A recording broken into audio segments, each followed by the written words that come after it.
É somente Ele, é somente o Senhor. Amém? Eu queria convidar aqui nosso amigo que tem estado nessa caminhada conosco. Amém? E já apresentei ele, mas eu quero dizer, irmãos, que é um grande privilégio nós temos nessa noite, termos aqui pastor Fanuel Santos. Ele, para mim, ele é um dos grandes teólogos, não é porque ele está do meu lado não, mas ele é um dos grandes teólogos da atualidade. Ele já me convidou, inclusive, para a gente fazer um canal juntos, e aí a gente tem orado, mas assim, eu, perto dele, irmãos, eu me sinto tão pequeno, né? E ele é escritor também, né? Ele vai falar um pouco do livro que ele escreveu. Irmãos, é um livro que já rodou até a Europa, né, pastor Fanuel? Já foi até para a Europa. Então, irmãos, é um privilégio de Deus nós termos o pastor Fanuel aqui nessa noite. Eu gostaria que aí de onde você está, estendesse a sua mão sobre ele, para nós orarmos pelo pastor Fanuel. Senhor, muito obrigado, Pai. Nós te agradecemos como igreja por essa oportunidade de ouvir a palavra do Senhor que vai ser ministrada através da vida do pastor Fanuel. Eu quero, Senhor, nessa hora, Pai, te pedir, ó Deus, que Tu venhas derramar da Tua sabedoria, que o Teu Espírito Santo fale através da vida dele, Pai, que o Senhor use a vida dele como sempre o Senhor tem usado. Nós queremos abrir o nosso coração e o nosso entendimento para entender a Tua vontade para as nossas vidas. Assim nós oramos e te pedimos em nome de Jesus. Amém. Amém. Fica à vontade. Vamos aplaudir ao Senhor. Aleluia. Meus irmãos e minhas irmãs, a graça do Senhor Jesus seja com vocês. É um prazer para mim estar aqui pela segunda vez. Eu já estive aqui. Assim que o pastor Tiago começou essa obra, esse ministério, ele me fez o convite, eu estive com vocês. E fiquei surpreso, fiquei feliz com a oportunidade quando ele me convidou para estar aqui no primeiro aniversário. Para mim foi uma honra. Eu sou pastor da Assembleia de Deus, pastorei a congregação da Boa Sorte, ali na Constantino Neri. E é curioso porque a minha congregação fez 80 anos esse ano. E a congregação está fazendo um ano aqui hoje, né? Então, basicamente, eu me sinto aí, digamos que, vivendo a história do movimento evangélico na cidade de Manaus. E eu acho que eu sou o assembleano mais Nutella que existe, né? Eu tenho algumas dificuldades de dizer para as pessoas que sou da Assembleia de Deus, que geralmente quando você é da Assembleia de Deus tem um tipo assembleiano assim, né? Só os irmãos com a paz do Senhor, tá aquele jargão bem assembleiano. Mas acho que a nossa convivência com os irmãos mais reformados, da linha não tão sensacionista, mas mais evangelicais, deu-nos essa maneira de entender que o reino de Deus ele não é formado por uma placa de denominação, que o reino de Deus ele perpassa as nossas diferenças denominacionais e que na essência nós somos iguais e nas diferenças nós nos respeitamos, entendendo que no reino de Deus nós somos chamados de acordo com os nossos dons, de acordo com as nossas aptidões ministeriais, para fazer algo bem maior que é o reino dos céus. Você abre a sua Bíblia comigo, por gentileza, lá no Salmo 133. Irmãos, eu não vim aqui hoje para mim te vender livro. Eu vim aqui hoje doar esse livro para a congregação. Estou doando, meu pastor, 6 livros aí para a comunidade e a renda do livro vai ser remetida aí para alguma coisa. Não é muita coisa, mas é o que eu posso hoje estar contribuindo também com essa congregação, com essa comunidade. E se o livro é Teologia no Salmo 133, eu vou pregar com vocês no Salmo 133. Vocês estão me ouvindo bem, irmãos? Está meio baixo? Eu te garanto que daqui para o final você vai estar me ouvindo muito bem. Quer que eu use outro, pastor? Está me ouvindo bem agora, né? Me ouvem lá atrás? É que geralmente eu começo com o microfone aqui e eu termino quase sempre sem o microfone. Então, vocês vão ver o assembleano ainda baixar ainda. Então, o download está sendo feito lentamente. Então, Salmo 133, quem encontrou, diga comigo, glória a Deus. Diz assim: ó quão bom e quão suave é que os irmãos vivam em união. É como o óleo que sobre a cabeça, que desce sobre a barba de Arão, que desce a orla das suas vestes. É como o orvalho de Hermon, que desce sobre os montes de Sião, porque ali ordena o Senhor a bênção e a vida para sempre. Talvez você possa me perguntar, pastor, como é que esse texto que o senhor acabou de ler, ele diz respeito ao nosso aniversário de um ano? Entenda isso, irmãos. Do Salmo 120 até o Salmo 135, esses salmos são chamados de Shir Hamalot, ou cânticos de degraus.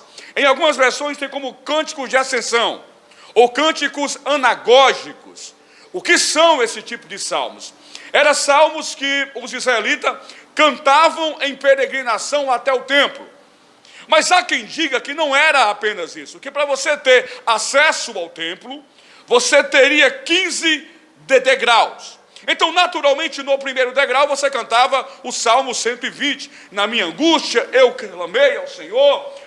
No segundo, Salmo 121. Elevo os meus olhos para o monte, de onde vai me vir o socorro. Então, naturalmente, você não precisa ser perito aí em matemática para entender que no 13º degrau, eles cantavam o Salmo 133. E esse salmo aqui, ele me fala sobre 4 características de uma verdadeira igreja. Eu sei que pode parecer meio que clichê isso, mas na cidade de Manaus nasce uma denominação por dia. Nasce uma denominação, um ministério novo por dia. E aí você pergunta, pastor, mas quais são as características do verdadeiro povo de Deus? O que é que a comunidade cristã em Manaus tem que a diferencia? Ou quais são os elementos constitutivos pelos quais eu, na cidade de Manaus, posso entender que a comunidade da qual eu estou inserido e que eu faço parte, de fato vai me conduzir até os céus?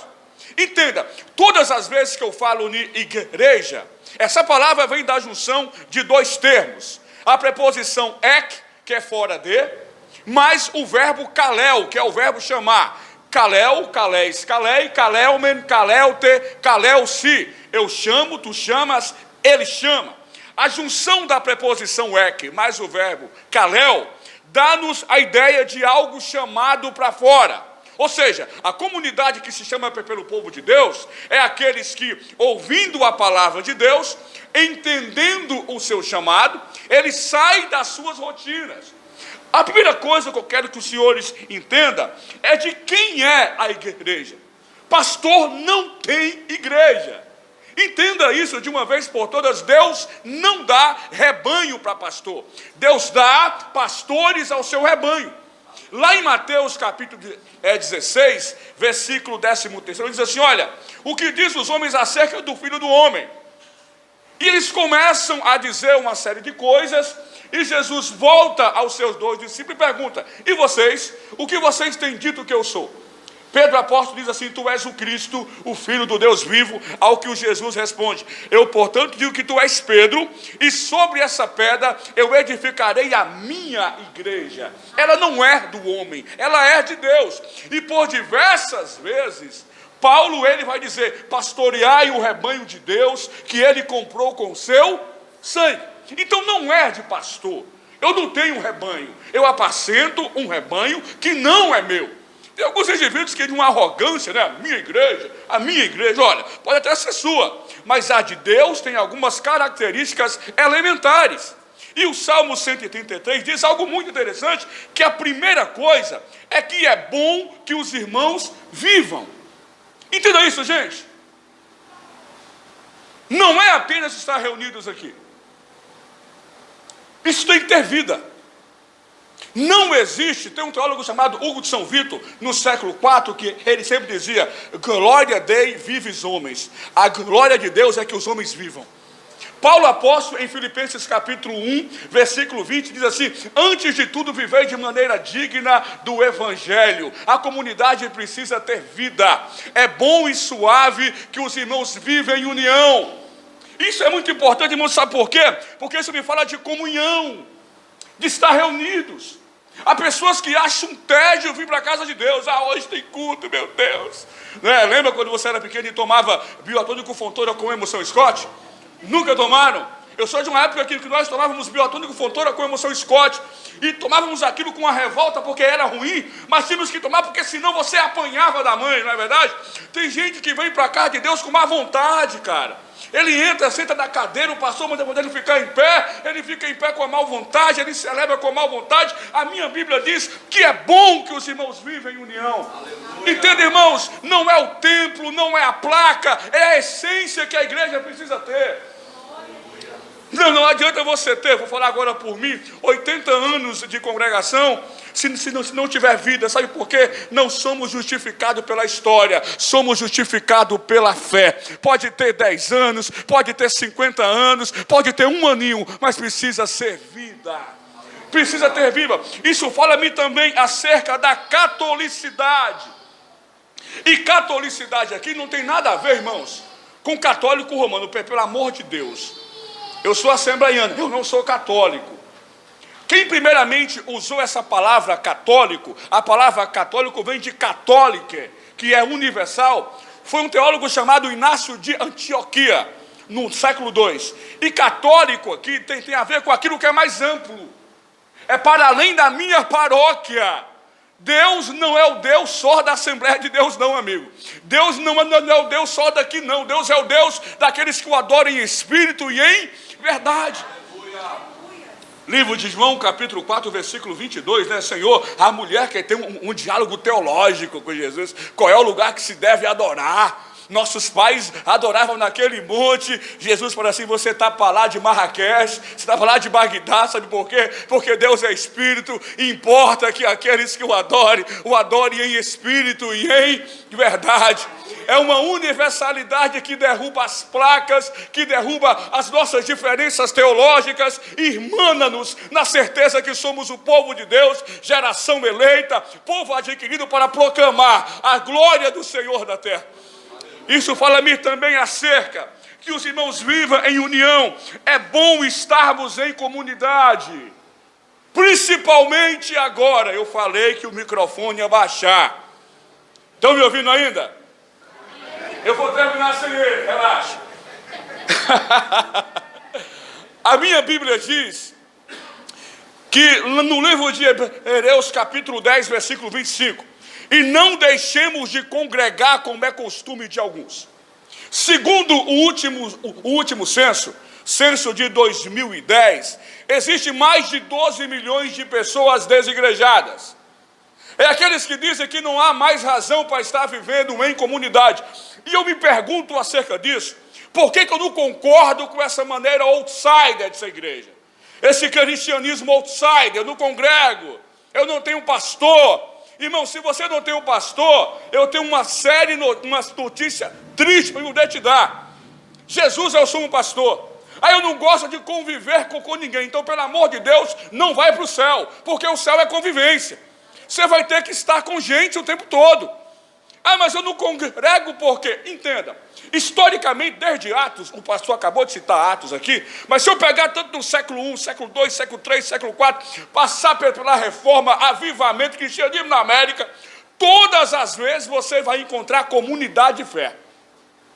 E aí apareceu na pós-modernidade uma nova maneira de ser cristão, que é aqueles que dizem assim: eu não congrego porque na igreja não tem graça. Se na igreja não tem graça, amigo, no mundo não tem graça nenhuma. Eu preciso estar vivendo em comunidade, sabe por quê? Porque eu só posso viver santidade em comunidade. Ninguém é santo isolado. Eu vou ser santo dentro de 4 paredes, vou fazer tal como os monges fizeram. Vou lá para um mosteiro ficar escondido do mundo. O pecado não está nos outros, o pecado está residente em nós. A minha convivência na comunidade, na fraternidade, com as fealdades, com a beleza, com os conflitos, isso faz parte do crescimento espiritual. Eu cortava o meu cabelo há uns 10 anos na cidade de Pindamonhangaba. E pelo amor de Deus, Pindamonhangaba não é um palavrão. É uma cidade que fica ali perto de Taubaté. E era um cabeleireiro que era teólogo. É impressionante isso, cabeleireiro teólogo. E todas as vezes que eu ia cortar o cabelo com ele, eu falava assim, eu só vou congregar no dia que eu encontrar uma comunidade nos moldes neotestamentários. E eu, uau, temos um John Stott entre nós aqui. Falei assim, me defina aí, amigo, o que é essa comunidade neotestamentária? Ele falou assim, aonde não há conflito, onde todo mundo se beija. Se beija com o ósculo santo, pelo amor de Deus. Onde todo mundo se respeitam. Onde todo mundo reparte os seus bens. Onde seja perfeito. Falei assim, amigo, o dia que você encontrar essa congregação, eu tenho duas notícias muito ruins para você. Uma boa e a outra ruim. A boa é que você vai estar com Deus lá no céu. E a ruim é que você vai estar com alguém chorando pelo seu corpo aqui na terra. Porque você nunca vai encontrar uma igreja que adeque às suas projeções idílicas. Nós somos imperfeitos e queremos achar um corpo que seja imperfeito. Aí ele começa a achar defeito para tudo. Irmãos, entenda, a mesma comunidade de Atos, que era imaculada, que tinha tudo em comum, é a mesma comunidade de Atos capítulo 6, que as irmãs de fala judia comia e as irmãs de fala grega não. É a mesma comunidade apostólica que Timóteo, que Tiago e Paulo teve uma não pequena discussão em Atos 16. E não pequena discussão é um eufemismo. Então, irmãos, entenda, nós fazemos tudo para que seja perfeito. Mas em algum momento vai haver imperfeição. Aí você tira o olho do homem e você olha para quem? Para Cristo. Aleluia. Entenda, olhe para Jesus de Nazaré. Aleluia. Isso acontece muito. A comunhão não é ausência de conflito.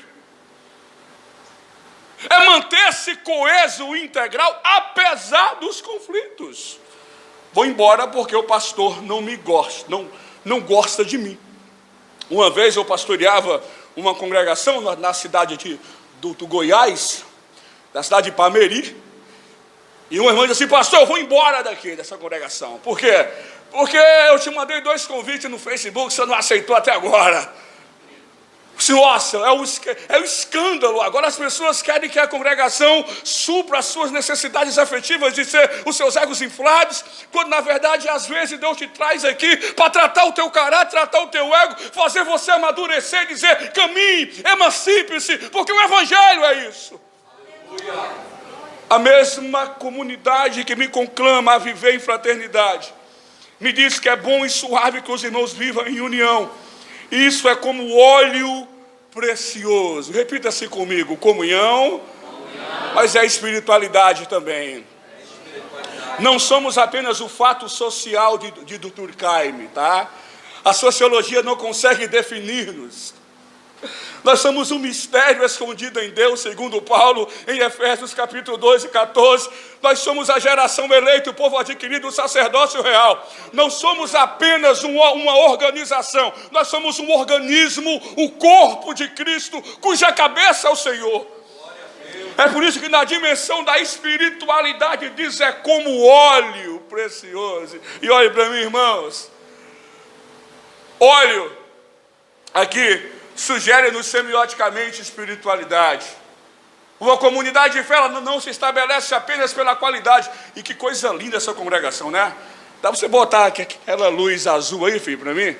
Bota a luz azul aí, olha que coisa. Agora sim. Agora ficou legal. Não é apenas... O rapaz é rápido ali. Dê um aplauso a Jesus Cristo pela vida dele. O rapaz é bom, rapaz. E qual é o seu nome? Hã? Luiz Eduardo. Já é casado, Luiz Eduardo? Então, a sua mãe deu uma risada ali, viu? Assim, tipo assim, ai de ti, né, Luiz Eduardo? Vai estudar, Luiz Eduardo. Olho aqui, fala-me acerca de espiritualidade. E aqui, irmão, espiritualidade aqui não tem nada a ver com aquilo que você pensa, não, tá? Não é viver na espiritosfera. Eu estou no nível que eu não vejo nem mais o pecado. Não é isso. Espiritualidade no texto aqui tem a ver com uma tomada de consciência que a minha reunião no templo ela não é apenas uma questão de agremiação social. Eu estou aqui com um princípio mais nobre, espiritual. Entenda, o pastor Tiago, eu estou muito ligado na fala dele, e eu tenho o hábito de eu não ministrar numa congregação, por isso que eu chego cedo, vejo o que os pessoal falam, não ir pegar a fala deles, porque na fala desses tem um discurso que a comunidade entende. O pastor disse aqui que isso aqui é uma comunidade de discípulos, não é verdade? Jesus, ele era seguido por dois tipos de pessoas. Seguido pela multidão e pelos discípulos. A palavra multidão, no original é óculos, populacho, turba. E vai por mim, irmão. Uma das coisas que a multidão tira de você é a capacidade de escolha, não é verdade? É ou não é? Mas Jesus não era seguido apenas pelos discípulos, pela multidão. Jesus era seguido pelos discípulos. A palavra discípulo veio do grego matetes. Eu fiz a manutenção aqui no dente, irmão. Tá um negócio que só Deus na minha causa. Quer um conselho? Nunca coloque aparelho depois de velho. Não é de Deus. O inimigo vai soprar no teu ouvido dizendo assim: coloca, você é resistência. Não caia nessa. É uma agonia que só Deus entende. Jesus, ele era seguido também pelos discípulos. E o que é o discípulo? Discípulo vem de matetes, que mate é mais regra, da onde vem a palavra matéria, matemática. Discípulo é aquele que está debaixo de regra. Irmãozinho, se você quer estar aqui dentro e não quer regra, você não é discípulo, você é multidão. E a multidão quer comer pão? É ou não é? É. Jesus, ele multiplicou pão para todo mundo, queridão. Ele multiplicou pão para a multidão comia pão, e a multidão ainda seguia Jesus para ver se tinha mais. Não é verdade? Por quê? Porque a multidão, ela é ávida para o pão em circo, espetáculo. Sociedade altamente do espetáculo. Se colocássemos ali uma placa, hoje vai estar aqui o homem que morreu e foi no inferno 5 vezes. Tinha gente até no teto da igreja para ouvir esse relato espetaculoso. Isso é típico da multidão. Agora coloque alguém para orar e ler a Bíblia. Aí você tem o discípulo e a multidão. A multidão tira de você a capacidade de escolha. Eu gosto muito de andar de moto. Me dá só o maior, filho, para mim aí. Só o maior para mim, no pianozinho. A Assembleia que não tem fundo musical está com defeito de fabricação. Eu gosto de moto. E assim, eu não tenho uma Harley, eu tenho uma imitação de uma Harley. Mas para mim é uma Harley. Eu saí de casa, eu dou aula na faculdade, na Boas Novas e em outra também. Vou falar aqui só da Boas Novas, porque você estudou lá, professor Tiago.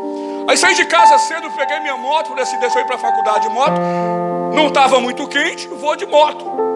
Quando eu peguei a Avenida das Torres, que eu entrei na Bola do Coroado, tinha uma gangue de motoqueiros, de Harley ainda. E por alguns momentos eu estava dentro dos motoqueiros de Harley. Eu olhei para um lado, tinha um cara de Harley. Eu olhei para outro, tinha outro de Harley. Eu olhei para um, ele falou assim, Eu falei assim, para mim? Ele falou assim, Eu falei assim, também, mano. Eu estou de Harley. Irmão, uma coisa que a multidão te dá. A multidão te dá uma aparente sensação de segurança. Te dá uma falsa sensação que você faz parte. Quem era eu ali agora? Eu não era mais o professor Fanuel. Eu era um homem de Harley.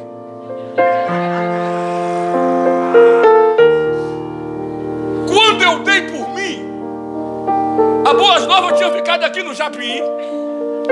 Eu já estava no Enoque Reis, irmãos. Aí eu fiz assim pro cara, eu vou virar. Ele falou assim, não. O mesmo cara que disse, disse assim, não, agora tu vai até o final. A multidão te dá a sensação de segurança, te dá a sensação que você faz parte de algo importante, mas ela tira de você capacidades básicas, capacidade de escolha. É por isso que Jesus Cristo pega pesado com os discípulos e diz assim, quem não comer a minha carne e não beber o meu sangue não é digno de mim. E quando a multidão começa a ir embora, Jesus olha para os discípulos e pergunta, vocês querem retirar com esses também? Pedro apóstolo olha para o teu Senhor e diz, para onde iremos nós? Porque só tu tens a palavra de vida eterna. É isso que é ter uma espiritualidade. Uma comunidade é espiritual quando ela quer a palavra de vida eterna. Isso é verdade, irmãos. A multidão quer espetáculo, mas o discípulo quer a palavra de vida eterna. Ele permanece. Porque tem uma dimensão da espiritualidade. Mas há uma outra também, pastor, qual é? Ó, quão bom e quão suave é comunidade, que os irmãos vivam, comunhão. É como óleo, dimensão espiritual que desce sobre a cabeça. Entenda isso. Esse texto se entrelaça perfeitamente com o texto de 1 Coríntios, capítulo 3. Quando Paulo vai dizer que o centro da igreja é o próprio Cristo. A cabeça que é Cristo, a espiritualidade desce primeiramente na cabeça que é Jesus. A cabeça não é o bispo de Roma.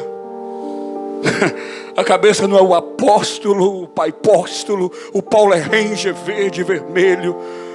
A cabeça é Jesus Cristo de Nazaré. A unção desce na cabeça que é Cristo e derrama sobre todo o corpo. Uma igreja é verdadeira quando ela é cristocêntrica. Ela não está para agradar o homem, ela está para glorificar a Cristo, porque dele, por ele e para ele são todas as coisas. Isso é interessante porque a cabeça tem dono. Mas isso me fala de uma coisa também, irmãos, que diz que desce sobre a cabeça que é Cristo, desce sobre a barba de Arão, que é a liderança. Honre os seus pastores. Honre a liderança que está conduzindo vocês. Irmão, isso aqui é sério. Evangélico no Brasil não sabe respeitar pastor. Evangélico no Brasil não tem a capacidade. Isso aqui é sério. Quando a pessoa sabe que eu sou pastor, conheço pessoas que me tratam muito bem. Ah, você é advogado, você é professor universitário. Oh, beleza, que legal. Ah, você é pastor? Ah, cara, você é pastor? Tá. Os católicos chamam o seu sacerdote de padre, pai. As religiões africanas chamam o seu sacerdote de pai, pai de santo. Quantos evangélicos não sabem chamar o seu pastor nem de irmão? Aí depois vem para o templo e levanta a mão. Mas que vencedor é? Não, filho, você não é vencedor não. Porque a minha Bíblia diz que o óleo desce sobre a cabeça, mas ele escorre na barba de Arão, que é a liderança. Ah, pastor, mas eu já li Lutero e o sacerdócio é universal. O sacerdócio é universal no que tange o processo soteriológico. Mas a igreja de Jesus, ela tem líderes. Obedecei os vossos pastores, livro de Hebreus, capítulo 13, versículo 14, que vela pelas vossas almas, versículo 7, a fé dos tais e vitais. Não pegue, irmãos, pelo amor de Deus, vocês estão bem demais. Não adquira vícios. Nós temos um evangelicalismo na cidade de Manaus viciado, com problemas sérios. Isso é muito sério. Perdemos a capacidade de honrar, perdemos a capacidade de respeitar. Isso é muito sério. Porque se eu entendo que o óleo desce sobre a cabeça, que é Jesus, ela escorre sobre a liderança que está me conduzindo. Eu tenho muito carinho pelo meu pastor Jonatas Câmara. E todas as vezes que eu estou perto do meu pastor, eu sou abençoado. Não, ele não me dá nada, ele é meu pastor. Não, eu não preciso, eu só preciso saber honrar, porque ele é o meu pastor. E não é sobre ele, é sobre o Jesus que o colocou lá. Tenha essa capacidade de saber honrar os seus pastores, porque isso me leva a uma outra dimensão.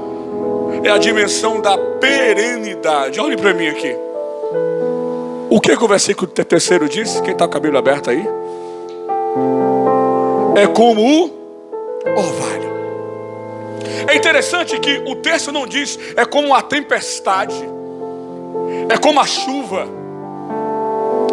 O meu pai foi pastor na Assembleia de Deus da Bahia. Eu passei a minha infância na Bahia dos 8 aos 12 anos, e a Bahia chove pouco, gente. Na região de Correntina, da divisa com Goiás. E uma das coisas, depois eu conto como é que eu cheguei aqui em Manaus, tá? Não estou fugindo não, tá tudo sob controle. Eu vim para Manaus casar e ir embora. Vim para Manaus, casei e fiquei aqui. Até hoje, o meu quarto solteiro ainda está em casa. E aí, uma das coisas que tinha lá, que eu sempre observei, o meu pai tinha um Fiat 147. Quem já viu falar em Fiat 147 aí? Já teve um. Então você é um homem de dores experimentado nos trabalhos. Quem já teve um Fiat 147 sabe o que é sofrer. E estou falando para você. Você acha que o Uno é ruim? Lembra do 147. Acordava de manhã, não tinha chovido, mas eu passava a mão no capuzinho do Fiat, ele estava orvalhado, molhado. Como assim? Choveu? Não, mas o orvalho estava lá. Por que o salmista diz que a comunhão é como orvalho? Por que eu estou dizendo que a igreja tem que ser como orvalho? Por quê? Porque o orvalho não tem estação, irmão. Até a estação do orvalho tem, pastor Tiago? Não. O orvalho, ele é perene. De segunda a segunda, 365 dias por ano. Uma comunidade viva não precisa de evento em evento. Porque ela não é tempestade. Ela é orvalho. Ela permanece. Às vezes eu recebo um convite, mais ou menos assim, pastor, vem dar uma palestra aqui na nossa congregação, que o povo está meio desanimado. Você, pelo amor de Deus, a razão da sua animação é o seu nome está escrito no livro da vida. Você precisa de um coach ministerial para inflar o teu ego. Vai lá, campeão, vai lá, vencedor. O camarada levanta, anda por 2 semanas, cai de novo. Isso é tempestade. E às vezes a tempestade faz um barulho louco, né, pastor Tiago? Relampeja, relampeia, é isso? Ou relampeja? Relampeja, vocês que são formados em língua portuguesa, relampeja, faz um barulho, e às vezes não chove. É ou não é? Tem gente que acha que comunhão é, estamos juntos aí, abraça, meu amigo, você aqui, aí vai lá, abraça, vai fazer uma selfie aqui. A pessoa vira as costas e diz, meu irmão, quem te viu, quem te vê. Isso não é orvalho, isso é tempestade. O orvalho não precisa mostrar que cai, ele simplesmente cai. O orvalho não faz barulho, ele só causa vida. É por isso que a Bíblia diz no livro de Números, capítulo 11, versículo 4, que quando o orvalho descia na comunidade, o maná de Deus descia sobre a comunidade. É por isso que no livro de Osés, capítulo 12, versículo 4, Deus diz, e eu serei como um orvalho para Israel. Não é começar bem, irmãos, é continuar bem. Olhe para mim. Não é começar bem, é continuar bem. Na certeza que em alguns momentos vai bater a dúvida, vai. Em alguns momentos vai bater um desânimo, vai. Faça como Abacuque fez, ore e peça que a Deus anime a sua obra no meio dos anos. E pastor Tiago, eu tenho a palavra de Deus para a tua vida. A igreja é de Deus. Despreocupa com o terreno. Despreocupe. Eu assumi uma certa vez uma congregação já em Manaus, uma grande congregação. Ela tinha cerca de 2.000 membros. E eu assumi essa congregação quando ela tinha experimentado um escândalo. O pastor que me antecedeu separou-se da esposa e foi viver com a líder da igreja. Imagina, eu, pastor jovem, assumi a congregação. Morava dentro da área, ia fazer um culto, ia caminhar, e eu ouvi um monte de piadinha, tipo assim, você vai para aquela congregação ali, daquele pastor que está morando com a outra irmã. Rapaz, tu não sabe de uma, tem outro cara aí agora, ó. Ele é playboy no balde, irmão. E eu ouvindo. Pensa no bicho que é playboy. E eu correndo, meu Deus, tem misericórdia, Senhor. Tá por me meus ouvidos. Aí um dia eu cheguei em casa e falei assim, você quer saber, velho? Não precisa disso não, bicho. Não precisa disso não. Não precisa ser chamado de ladrão. Não precisa ser chamado de vagabundo. Não precisa ser chamado de playboy. Eu tenho minha vida, tenho formação, graças a Deus, tenho uma boa formação, vou ver minha vida. Se estou entregando à igreja, orei com Deus. Na mesma noite, Deus, Ele tratou comigo de maneira muito poderosa. Ele falou assim, olha, quem coloca a mão no arado e olha para trás não é apto para o reino de Deus. Assim como ele confrontou Elias, dizendo assim: o que fazes aqui, Elias? Ele olhou para mim e disse assim: o que tu está fazendo diante da sua justificativa? Levanta a tua cabeça e caminha, líder. Você vai ser menosprezado, você vai ser caluniado, vão zombar da tua motivação, mas levanta a tua cabeça e caminha. Às vezes nós achamos que nós nos importamos mais com a comunidade de Deus do que com o próprio Deus, Pastor Tiago, Deus derramou sobre aquela comunidade uma unção sobrenatural. Essas mesmas pessoas que eu vi zombar, foram as mesmas pessoas que eu vi me abraçar, chorar comigo e pedir que eu orasse pela vida delas. Porque nós não devemos satisfação a homens, irmão, nós devemos satisfação ao nosso Cristo. Ele sonda o nosso coração. Olhe para mim. Eu não quero ter cara de pastor. Não quero ter cara de pastor. O inferno está cheio de pessoas com cara de pastor, com roupa de pastor, com cheiro de pastor. Eu quero ter atitudes de um pastor, ter o coração de um pastor, ter a vocação do pastor e ouvir do meu Senhor: vinde bendito do meu Pai, possuir o reino que está preparado para você antes da fundação do mundo. Porque a mesma comunidade que vive em comunhão, que é santa, que tem liderança, que sabe honrar os seus pastores, ela não fica aqui na terra. Salmo 133, versículo 3 diz assim: como o orvalho de Hermon, que desce sobre os montes de Sião, porque ali ordena o Senhor a bênção e a vida para sempre. Se o orvalho é para sempre, a bênção e a vida é para sempre. Que Deus possa despertar nas vossas vidas, irmãos, a tomada de consciência. A consciência de que nós estamos nessa terra de passagem. E tomara que Deus desperte na comunidade aqui, dessa congregação, a certeza que tudo que nós fazemos aqui, que os nossos planos de aumentar, de comprar um terreno, de ampliar a sede, isso é nobre. Mas nós estamos aqui de passagem. O nosso alvo é o céu. Gente, isso não é o ópio marxista do Marx, não é. Isso não é uma narcose suave para você enfrentar os problemas da vida, como Sigmund Freud falou. Isso é a certeza que catalisa a nossa existência, que nós vamos estar um dia com o nosso Senhor. É isso que nos faz motivar aqui. Porque se o nosso tabernáculo se desfizer, nós temos um construído por mãos eternas lá no céu. Sabendo que as nossas fragilidades, que as nossas angústias e que as nossas tribulações aqui não há de se comparar com a glória que há de ser revelada em nós.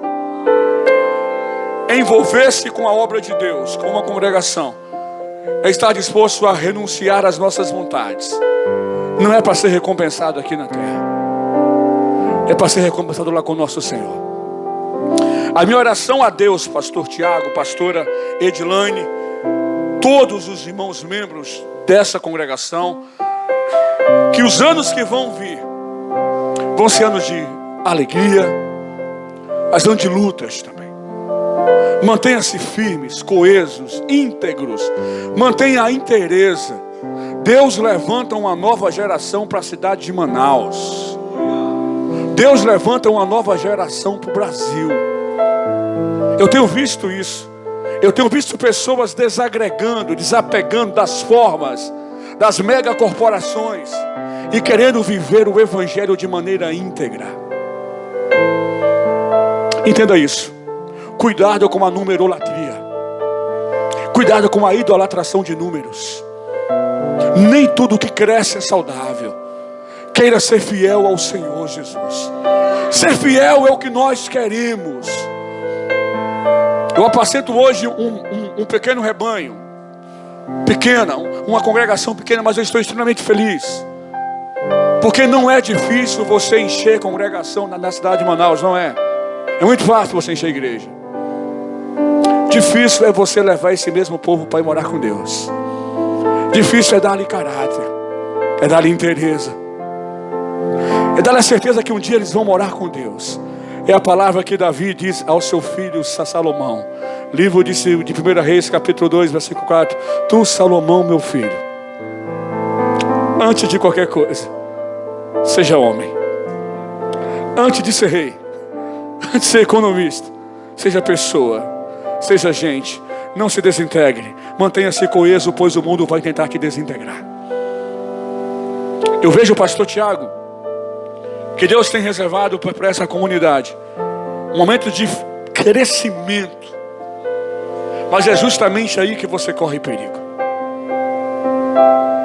Eu cheguei na cidade de Manaus há 8 anos. E eu confesso que era bem melhor para mim essa época. Eu não era conhecido dentro da denominação minha, dentro das Assembleias de Deus. Não tinha nenhum tipo de, nem nada. Era muito fácil. Deus nos últimos 2 anos me deu um reconhecimento que eu não esperava dentro da minha denominação. Até mesmo fora dela. Estou com vocês hoje aqui. Me pergunte aonde é que eu estou correndo mais perigo. Hoje. Agora. Porque nem tudo que você pensa que está bom, na verdade é. Eu desejo a vocês, não o melhor de Deus, mas o excelente de Deus. A excelência de Deus na certeza que a vontade do nosso Deus é boa, a vontade do nosso Deus é perfeita e a vontade do nosso Deus é agradável. Mais uma vez, que Deus possa vos abençoar e parabéns por este primeiro ano de existência. Você dê um aplauso a Jesus porque Ele merece e Ele é digno.